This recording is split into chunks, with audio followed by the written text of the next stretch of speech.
अस्सलाम वालेकुम। आज से हम डिस्कस करने जा रहे हैं एनाटॉमी के कुछ हाई यील्ड टॉपिक्स जो कि एफसीपीएस पार्ट 1 के लिए बहुत ही ज़रूरी है। ठीक है, पहले आज आज हम डिस्कस करेंगे अपना पहला टॉपिक जो कि है लंबर पंक्चर और lumbar tape and epidural anaesthesia.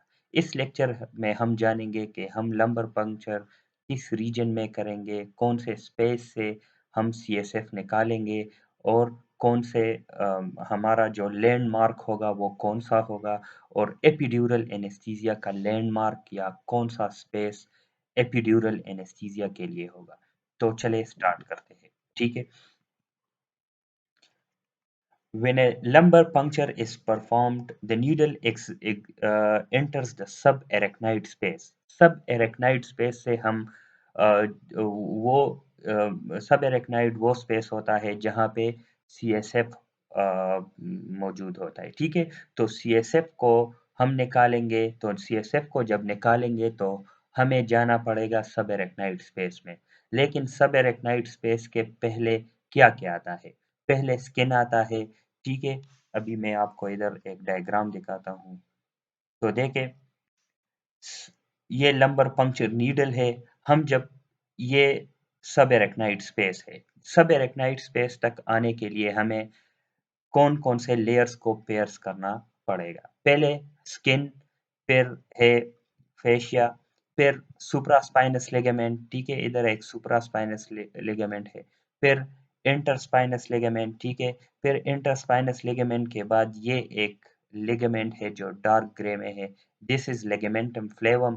फिर लिगामेंटम फ्लेवम के बाद आता है एपिड्यूरल स्पेस, और ये वो जगह है जहाँ पे हम एपिड्यूरल एनेस्थीसिया देते हैं, और एपिड्यूरल की जो सिरिंज है वो यहाँ पे स्टॉप हो जाती है। उसके इसके जो आगे है ये एपिड्यूरल की सिरिंज नहीं जाती। ठीक है, एपिड्यूरल एनेस्थीसिया हम इधर दे रहे हैं। लेकिन जब हम लंबर पंक्चर करते हैं तो उसके बाद हम एपिड्यूरल स्पेस के बाद हम किस लेयर को पेयर्स करेंगे, वो हम करेंगे ड्यूरामेटर को। ड्यूरामेटर के बाद एरेक्नाइड मेटर, और एरेक्नाइड मेटर के बाद हम सब एरेक्नाइड स्पेस में आते हैं। और इसका लैंडमार्क क्या है? देखिए, लंबर पंक्चर हम किस रीजन में करेंगे? हम उस रीजन में करेंगे जहाँ पे स्पाइनल कॉर्ड की टर्मिनेशन के बाद हम करेंगे। स्पाइनल कॉर्ड टर्मिनेट किधर होता है? वो in between L1 and L2 vertebra. Adult में L1 और L2 वर्टेब्रा के बीच ये खत्म हो जाता है, at the lower border of L1। ठीक है, मतलब L1 और L2 के बीच। और बच्चों में L3, upper border of L3 पे स्पाइनल कॉर्ड टर्मिनेट हो जाता है। तो लंबर पंक्चर के लिए कौन से लैंडमार्क है? L3 टू L4 या L4 टू L5, लेकिन ज्यादातर जो यूज होते हैं वो L4 टू L5। अब हम किस तरह पता लगाएंगे या किस तरह फाइंड करेंगे कि L4 L5 सरफेस पे किधर आएगा? तो देखिए, यहाँ पे ये डायग्राम दिखाया है। ठीक है, डायग्राम में क्या है? ये इलियक क्रेस्ट दिखाया गया है। तो इलियक क्रेस्ट का जो हाईएस्ट पॉइंट होगा, दोनों इलियक बाइलेटरल इलियक क्रेस्ट का जो हाईएस्ट पॉइंट होगा, उससे पे इमेजिनरी एक ट्रांसवर्स लाइन हम खींचेंगे, और transverse the imaginary line which crosses transversely the two iliac spine, interior superior iliac spine, या the highest point of iliac crest, वही जगह हमारा L4 L5 होगा, और उसी में हम लंबर पंक्चर करते हैं। ठीक है, तो when a lumbar puncture is performed, the needle exerts the subarachnoid space to extract the cerebrospinal fluid या spinal tape, or to inject anesthesia, spinal block or the contrast media। ठीक है, तो ये हम स्पाइनल ब्लॉक के लिए भी करते हैं, स्पाइनल टेप के लिए भी करते हैं, और कंट्रास्ट मटेरियल को इंजेक्ट करने के लिए भी देते हैं। The needle is usually The needle is usually inserted between L3 L4 और L4 L5। ठीक है, ये मैंने आपको बता दिया।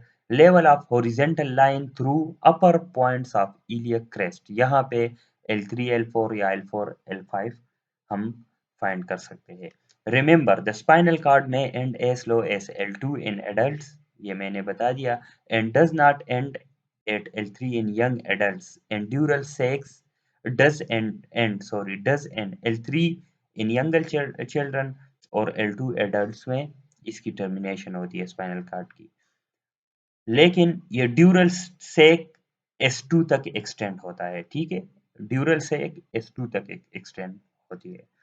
Before the procedure, the patient should be examined for signs of increased intracranial pressure because cerebellar tonsils may herniate through the foramen magnum. तो lumbar puncture से पहले हमें ये चाहिए कि हम इंट्राक्रेनियल प्रेशर के कोई इंक्रीज इंट्राक्रेनियल प्रेशर के साइंस देख ले. किसी का इंट्राक्रेनियल प्रेशर हाई हो, उसके साइन हो तो हमें उसमें वो ये लंबर पंक्चर कंट्राइंडिकेटेड है, ठीक है? क्योंकि सेरेबेलर टॉन्सिल की हर्निएशन का खतरा होता है. तो ये हमारा आज का था टॉपिक. हाई यील्ड एनाटमी में एक टॉपिक था, ठीक है? Lumbar puncture and epidural anaesthesia. अब मेरा एक क्वेश्चन है आप लोगों से कि एपिड्यूरल लंबर पंक्चर का वो कौन सा जो सबसे डेंजरस कॉम्प्लिकेशन है, वो आप लोग बताएं, ठीक है? सबसे the most dangerous complication of epidural anaesthesia. And दूसरा क्वेश्चन ये है कि what lies posterior to the subarachnoid space. Thank you.